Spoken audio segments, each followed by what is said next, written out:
السلام علیکم ورحمۃ اللہ وبرکاتہ۔ میرا اور میرے شوہر کا تعلق ایک ماڈرن لبرل بیک گراؤنڈ سے ہے، جہاں اسلام کی بنیادی نکات ہی مکمل اسلام سمجھا جاتا ہے، اور ظاہر ہے اس میں پردے اور حجاب کا تو سوال ہی نہیں پیدا ہوتا۔ تو دین کی طرف آنے سے پہلے میرا لائف سٹائل کیا تھا، اس پر بات کرنے کا زیادہ فائدہ نہیں ہے۔ ہاں، بس یہ ضرور کہوں گی کہ اللہ نے ہدایت کے راستے پر ڈال کر بس مجھے ایک اور موقع دے دیا کہ میں اپنے آپ کو اور اپنے گھر والوں کو برے انجام سے بچانے کی ایک اور کوشش کر لوں۔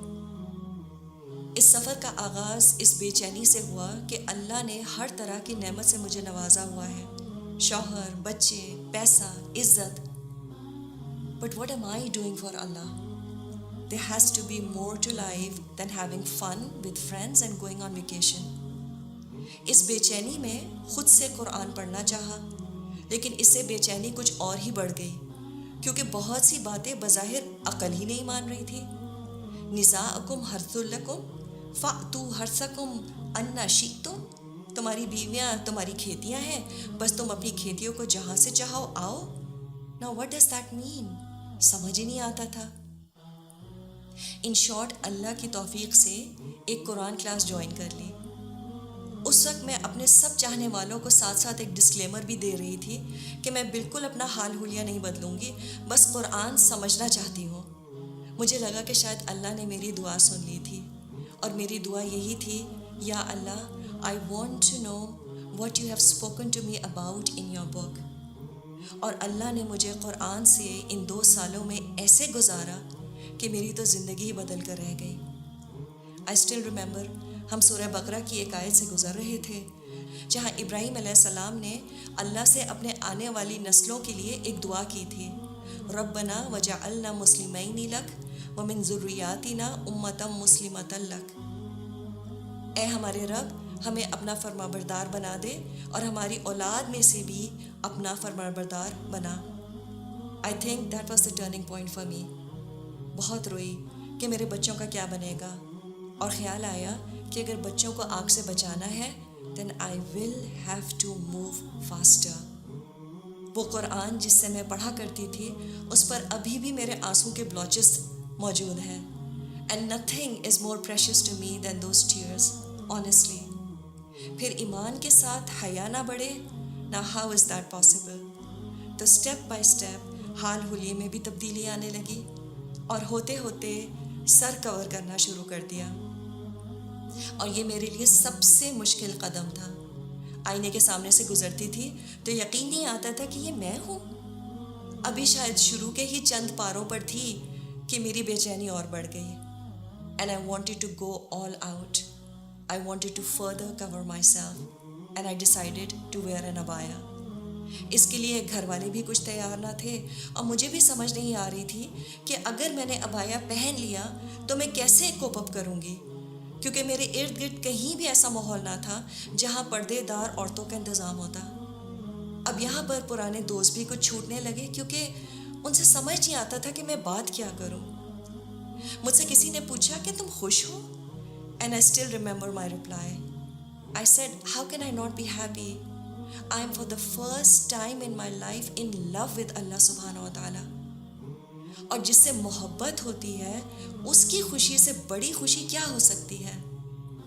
میں نے اللہ کی مدد سے ابایا پہننا شروع ہی کیا تھا کہ میری ایک پرانی سہیلی مجھے کافی پر لے گئی اور سمجھایا کہ دیکھو، تم جذباتی ہو رہی ہو، دین پر ضرور آؤ لیکن دھیرے دھیرے۔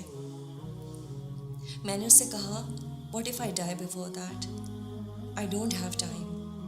اور بجائے اس کے کہ میں پردے کی آیات کا انتظار کرتی، میں نے ایک رات رو رو کر گزاری اور اللہ سے دعا کی، یا اللہ، مجھے پتہ ہے یہ کلام برحق ہے اور اس کے سارے احکامات واضح ہیں۔ اس سے پہلے کہ میں کمزور پڑ جاؤں، مجھے توفیق دے کہ میں پورا شرعی پردہ کر لوں۔ صبح اٹھ کر اپنے شوہر سے جب ڈسکس کیا، اور یہ ایڈجسٹمنٹ ان کے لیے بھی بہت مشکل تھی۔ He wasn't prepared for such big and drastic changes in my life۔ لیکن اللہ ان کو بہترین اجر دے، انہوں نے میرا یہ حال دیکھ کر کہا، go ahead، اللہ مالک ہے۔ آئی اسٹل ریممبر فیس کور کرنے کے بعد میرے ہسبینڈ مجھے جب پہلی بار ڈرائیو پر لے کے گئے تو میں نے ان سے آئس کریم کھانے کی ریکویسٹ کی، اور وہ بھی کون آئس کریم کھانے کی، کیونکہ میرا ارادہ شرعی پردہ کرنے کا تھا، اور اس میں ایک بڑی رکاوٹ مجھے اپنے نامحرم رشتہ داروں کے سامنے کھانے پینے کی نظر آ رہی تھی۔ الحمدللہ if you can manage eating cone ice cream, you can definitely manage other meals with your face covering. I still mess up my scarf sometimes, but then I tell myself it's okay. دین پر چلنے پر تو انبیاء کا بھی مذاق اڑایا گیا، تو چلو اس بہانے یہ سنت بھی پوری ہو گئی الحمدللہ۔ لیکن میری زندگی کا ایک بہت بڑا قدم یہ تھا کہ میں نے مکس شادیوں پر جانا چھوڑ دیا۔ اس پر بہت سے رشتہ داروں کا دل بھی ٹوٹا۔ یہ قدم میں نے اس لیے اٹھایا کیونکہ یوں لپٹے لپٹائے ایسی محفلوں میں جانا جہاں باقی عورتیں اتنی تیار ہوں، میں تو somehow سہ لوں گی اللہ کی مدد سے، but why should any woman has to go through this experience, جبکہ اللہ نے ایک عورت میں زینت کرنے کی خواہش ہارڈ وائر کی ہوئی ہے۔ میں نے یہ قدم اس لیے بھی اٹھایا تاکہ میری اگلی نسلوں میں یا کوئی اور مسلمان لڑکی جب پردے کا ارادہ کرے تو اس کے لیے میرے اس فیصلے سے شاید کچھ آسانی ہو جائے، تو شاید اس میں اللہ میرا حصہ بھی قبول کر لے۔ اور واقعی اس کے بعد جو بھی میری زندگی میں لوگوں کے اعتراضات آئے، مجھے اللہ نے ہی سنبھالا۔ لیکن جیسے مریم علیہ السلام کو اللہ نے شدید تکلیف میں کھجور کے تنے کو ہلانے کو کہا تھا، اللہ ہمیں بھی آزماتا ہے۔ He wants us to see shaking the date palms in our lives، اور اس کے بعد اللہ کی مدد ضرور آتی ہے۔